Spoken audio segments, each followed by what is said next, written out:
Some of the earliest chamber pots found by archaeologists were used by the ancient Greeks, and portable toilets like these are still used all over the world today. These particular pots date from the 19th century, and their primary objective, of course, was to collect urine and faeces. Some popular British slang terms for the chamber pot included the jerry, the Jordan, possibly a reference to the River Jordan, Oliver's skull, maybe a reference to Oliver Cromwell, and the looking glass. And this was because when a doctor wanted to see what was wrong with you, they would often inspect the contents of your chamber pot to make that diagnosis. In a time before comfortable indoor flushable latrines, if you needed the loo in the middle of the night, you'd have to make the perilous journey down to the cesspit at the bottom of your garden. However, a chamber pot like this could be filled in the relative warmth of your own bedroom. The contents of your chamber pot could then, in the morning, be emptied into your own cesspit or into the town centre's communal cesspit, or alternatively, you could just chuck it out the window into the open drain in the street. There's some thought that the word loo comes from the French garde de l'eau, which translates roughly as watch out for the water, which is of course what you're going to shout when you're throwing your chamber pot contents out the window for the benefit of those below. Watch out for the water, garde de l'eau. Chamber pots weren't only kept in bedrooms, but in drawing rooms, for example, if you were a middle-class gentleman and you were having a party, the brandy's flowing, and you would retire to the corner of a room where you'd have something like this chamber pot in a cupboard. You'd unlock, do your business, and then return to the party.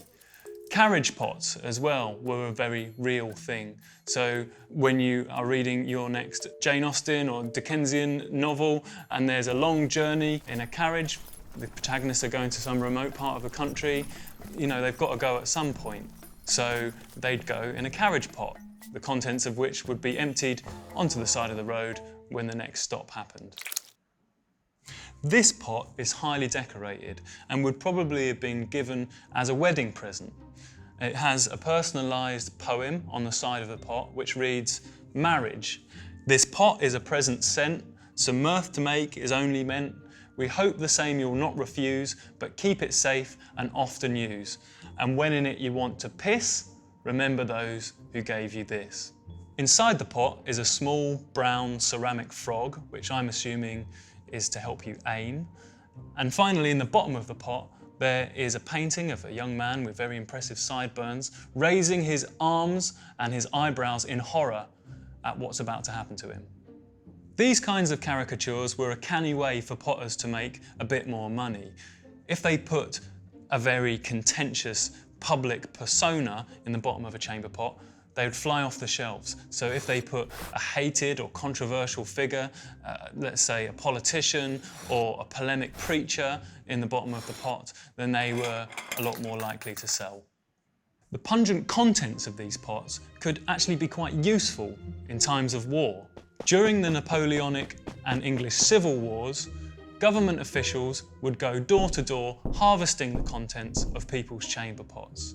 This was because urine could be refined to make saltpeter, an essential ingredient in making gunpowder.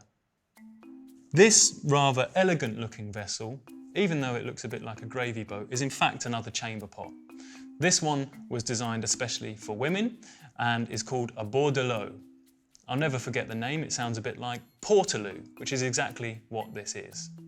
It's supposedly named after a French Jesuit preacher called Louis Bordelot, whose sermons were so riveting and epically long that you'd be dying to go by the end of it.